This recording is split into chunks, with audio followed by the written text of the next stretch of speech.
اعوذ باللہ من الشیطان الرجیم بسم اللہ الرحمن الرحیم تلک حدود اللہ ومن يطع الله ورسوله يدخله جنات تجري من تحتها الأنهار خالدين فيها وذلك الفوز العظيم ومن يعص الله ورسوله ويتعدى حدوده يدخله نارا خالدا فيها وله عذاب مهين صدق اللہ العظیم۔ سورہ النساء کی یہ آیتیں ہیں، اور اس سے پہلے چونکہ اللہ تعالیٰ نے پورا رکوع جو ہے وہ میراث کے حوالے سے میراث کی فرضیت اور کون سے لوگ مستحق ہیں میراث کے اندر۔ ایک آدمی مر جاتا ہے، وہ جو مال چھوڑ کر جاتا ہے اس مال کے اندر کون کون سے لوگ مستحق ہیں، حصے دار ہوں گے، کون سے نہیں ہوں گے، اور کتنے مال کا حصہ کس کو ملے گا اور کتنے مال کا حصہ کس کو نہیں ملے گا، بیوی کو ملے گا یا نہیں ملے گا، ماں کو ملے گا یا نہیں ملے گا، بھائیوں کو ملے گا یا نہیں ملے گا، اگر بھائیوں کو ملے گا تو کس صورت میں ملے گا، اور اگر ایک ہی بہن ہے تو اس کی صورت کیا ہے، ایک ہی بیٹی ہے تو اس کی صورت کیا ہے، پوری ڈیٹیل اللہ تعالیٰ نے جو ہے اس رکوع کے اندر پیچھے بیان کی ہے۔ اور یہاں اللہ تعالیٰ نے ارشاد فرما دیا ہے یہ حکم بیان کرنے کے بعد، اس سے پہلے بھی احکامات بیان کیے ہیں، لیکن یہاں پر یہ سارے احکامات کے بعد اللہ تعالیٰ نے ارشاد فرما دیا تلک حدود اللہ۔ یہ سب احکام جتنے بھی اللہ تعالیٰ نے ضابطے کے طور پر بیان کیے ہیں،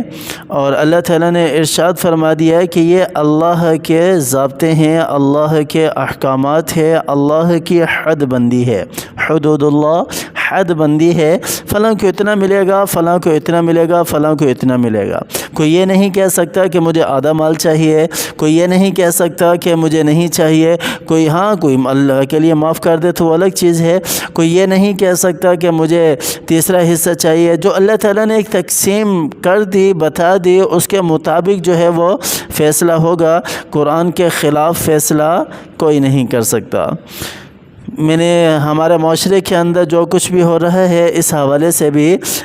پچھلے درس کے اندر بیان کر دیا کہ وہ بھی بہت ساری صورتیں ایسی ہیں جس میں ہم غلط جاتے ہیں، تو اس کی تفصیل اگر کوئی جاننا چاہتا ہے تو وہاں سے جان لے، تو نہیں تو ابن کثیر کی تفسیر جو ہے اس کے اندر بڑا بہترین تفصیل کے ساتھ لکھا ہوا ہے، اس کا مطالعہ اگر کر لیں تو اور بھی زیادہ بہتر ہوگا۔ اسی طرح مفتی تقی عثمانی صاحب کی ایک تفسیر ہے آسان ترجمہ قرآن، اگر اس کا مطالعہ کر لیں تو اور بھی ہوگا۔ اور بھی بہت ساری ہیں، گلدستہ تفاسیر ہے، بڑی بڑی، اس سے بھی بڑی بڑی تفاسیر ہیں، جو آپ کو مناسب لگے اس کا مطالعہ آپ کر سکتے ہیں۔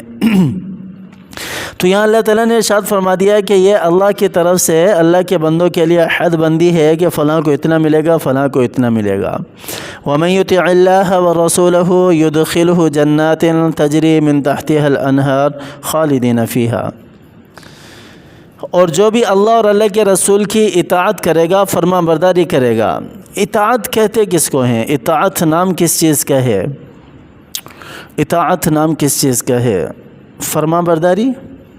اردو ترجمہ ہم کر لیتے ہیں فرما برداری، جو بھی فرما برداری کرے گا۔ لیکن ہمارے یہاں فرما برداری دوسرے معنوں میں لی جاتی ہے کہ اگر سامنے کوئی موجود ہے تو ہم اس کے فرما بردار ہیں۔ فار ایگزامپل آج کل کی جو نئی جنریشن جتنی بھی آ رہی ہے، اگر ان کے سامنے والدین ہیں یا کوئی استاد، کوئی ٹیچر ہے یا کوئی عالم ہے تو اس کے سامنے تو یہ فرما بردار ہیں، لیکن جیسے ہی وہ غائب ہوتے ہیں اس کے بعد وہی سارے فرما برداری ان کی دھری کی دھری رہ جاتی ہے۔ اسی طرح ہی اگر کوئی مزدور کام کر رہے ہیں تو مالک کے سامنے وہ فرما بردار ہیں، لیکن مالک جیسے ہی وہاں سے غائب ہوتا ہے وہ ساری کی ساری فرما برداری دھری کی دھری رہ جاتی ہے۔ اور اسی طرح کی فرما برداری آج کل کا مسلمان بھی کر رہا ہے۔ مسجد میں آ گئے، خود کو بڑا فرما بردار ثابت کریں گے، معاشرے کے اندر مارکیٹ میں چلے گئے تو وہ ساری کی ساری فرما برداری مسجد میں ہی چھوڑ کر جاتے ہیں، مسجد میں ہی چھوڑ کر جاتے۔ بہت سارے دوست احباب ہیں جن کو میں نے کہتے ہوئے بھی سنا ہے کہ وہ کہتے ہیں کہ حضرت جب ہم مسجد میں آتے ہیں، بیان سنتے ہیں جمعہ کا،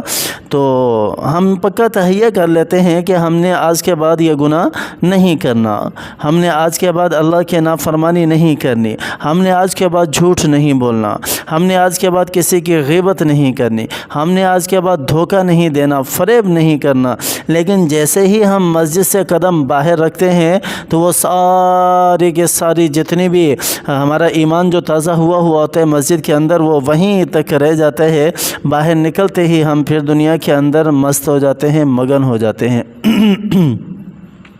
اسی طرح کا واقعہ ایک حضرت ابوبکر صدیق رضی اللہ تعالیٰ عنہ سے روایت ہے۔ اسی لیے کہتے ہیں نا کہ اللہ والوں کی صحبت لازمی ہے، اللہ والوں کی صحبت لازمی ہے ہر جگہ پر، چاہے آپ کہیں پر بھی ہوں، ان سے ربط ہونا چاہیے، ان سے تعلق آپ کا ہونا چاہیے، تاکہ آپ اپنے ایمان پر باقی رہیں۔ اگر ہم اللہ والوں سے کٹ جائیں گے، نیک اور صالح لوگوں سے کٹ جائیں گے، تو بہت مشکل ہے ایمان پر باقی رہنا۔ اس وقت جو یہ معاشرہ اس وقت جو ہمارا گزر رہا ہے اس کے اندر، بہرحال اللہ تعالیٰ نے ارشاد فرمایا یہاں پر وَمَن يُطِعِ اللَّهَ وَرَسُولَهُ يُدْخِلْهُ جَنَّاتٍ تَجْرِي مِن تَحْتِهَا الْأَنْهَارُ۔ پیچھے اللہ تعالیٰ نے حد بندی بیان کر دی، اب یہاں پر اللہ تعالیٰ ارشاد فرما رہے ہیں کہ جو اس حد بندی کی رعایت رکھے گا، اس کی طرف بھی ہے، اور مکمل فرما برداری کی طرف بھی ہے، اطاعت کی طرف ہے۔ جو مکمل احکامات کے اندر اللہ تعالیٰ کی جو ہے فرما برداری کرے گا، احکامات کی رعایت رکھے گا، چاہے اس کا تعلق تجارت کے ساتھ ہے، یا خاندان کے ساتھ ہے، یا مساجد کے ساتھ ہے، یا اہل اللہ کے ساتھ ہے، یا اپنی اولاد کے ساتھ، چاہے کسی کے ساتھ بھی ہے، اللہ کا حکم جہاں پر بھی جس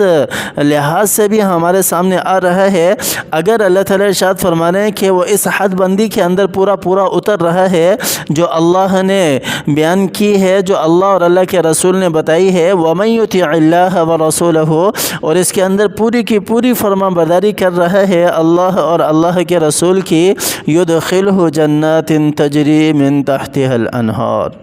اللہ تعالیٰ کیا ارشاد فرما رہے ہیں کہ پھر اللہ تعالیٰ جو ہے وہ اس کو داخل کریں گے، یدخلہ صیغہ اللہ کی طرف ہے، یدخلہ، اللہ تعالیٰ اس بندے کو داخل کریں گے جو مکمل اطاعت کرنے والے ہے۔ کیسی جنات کے اندر، کیسے باغات کے اندر، تجری من تحتها الانہار، جس کے نیچے نہریں بہتی ہوں گی، شراب کی نہریں بہتی ہوں گی، دودھ کی نہریں بہتی ہوں گی، اور اسی طرح شہد کی نہریں بہتی ہوں گی، اور اسی طرح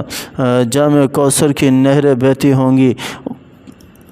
اللہ تعالیٰ نے بڑی نعمتیں رکھی ہیں جنت کے اندر، بڑی نعمتیں رکھی ہے جنت کے اندر، خالدین فیہا۔ اور پھر اللہ تعالیٰ یہاں کیا ارشاد فرما رہے ہیں کہ وہاں وہ ہمیشہ ہمیشہ رہے گا۔ یہاں دنیا میں آنے کے بعد تو ہر بندے کو شک ہے نا، شک کیا بلکہ یقین ہے، یقین کامل ہے کہ اس نے ایک دن جانا ہے۔ ہاں اس میں اس کو تھوڑا شک ہوتا ہے کہ میں نے پہلے جانا ہے یا بعد میں جانا ہے، لیکن اتنا یقین تو ہر ایک کو ہے کہ اس نے یہاں سے جانا ہے، وہ ہمیشہ ہمیشہ کے لیے دنیا کے اندر نہیں آیا۔ لیکن یہاں اللہ تعالیٰ کیا ارشاد فرمانے، جنت میں جانے کے بعد خالدین فیہا، وہ ہمیشہ ہمیشہ جنت کے اندر رہے گا، جنت سے نہیں نکالا جائے گا۔ وذالک الفوز العظیم، اور میرا اللہ کہہ رہے ہیں کہ یہ سب سے بڑی کامیابی ہے۔ اور ہم کامیابی کس کے اندر تلاش کرتے ہیں؟ مال و دولت کے اندر، پیسے کے اندر۔ اور میرا رب کیا کہہ رہا ہے؟ اللہ اور اللہ کے رسول کی اطاعت کے اندر،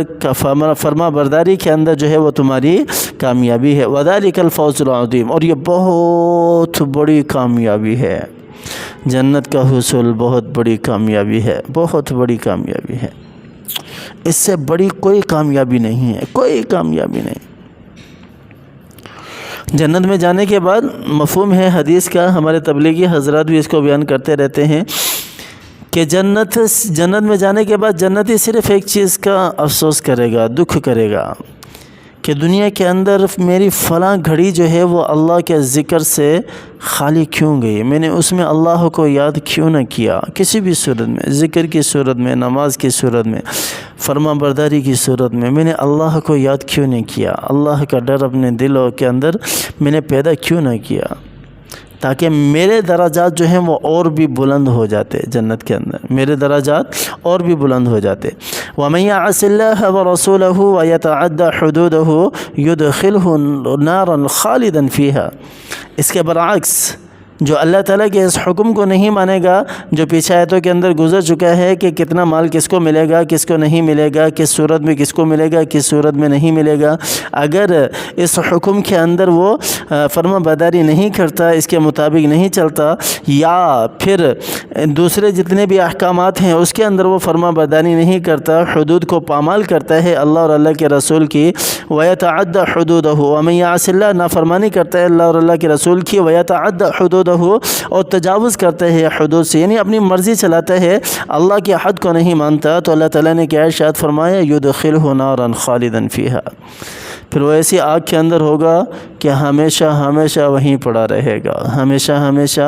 وہیں پڑا رہے گا، وَلَهُ عَذَابٌ مُّهِينٌ، اور یہ اس کے لیے اہانت والا عذاب ہے۔ یہاں پر عذاب تو سارے ہی بہت سخت ہوتے ہیں، شدید ہوتے ہیں، لیکن اہانت والا عذاب جو ہے نا، یہ ایک الگ ہی قسم کا۔ دیکھیں، اگر آپ کسی کو ڈانٹ رہے ہیں، آپ اگر چھپ کر کسی کو ڈانٹیں گے تو اس کے اندر اہانت نہیں ہے، ڈانٹ تو ضرور ہے، سختی تو ضرور ہے، لیکن اہانت والی نہیں ہے۔ اگر وہی ڈانٹ آپ 10 لوگوں کے سامنے کریں گے تو سختی تو ہو ہی رہی ہے، لیکن اس کے ساتھ اس کی اہانت بھی 10 لوگوں کے سامنے ہو رہی ہے۔ تو یہاں پر اہانت والا عذاب سے مراد یہی ہے کہ ذلت و رسوائی والا عذاب اس کو ملے گا جو اللہ کے احکامات کو پامال کرتا ہے، اللہ کے حدود کو پامال کرتا ہے۔ اللہ تعالیٰ کی ذات ہمیں سمجھ عطا فرمائے، اللہ تعالیٰ اپنے احکامات کی پابندی کرنے کی توفیق عطا فرمائے۔ جتنے بھی گناہ ہم سے سرزد ہوئے ہیں، اللہ تعالیٰ ہمارے گناہوں کو معاف فرمائے، ہماری کامل بخشش فرمائے، قرآن کے مطابق زندگی بسر کرنے کی توفیق عطا فرمائے۔ آقائے دو جہاں حضرت محمد مصطفیٰ صلی اللہ علیہ وسلم کی سنتوں پر چلنے کی، آپ صلی اللہ علیہ وسلم کی سیرت پر چلنے کی توفیق عطا فرمائے۔ آمین ثم آمین، وآخر دعوانا ان الحمد للہ رب العالمین۔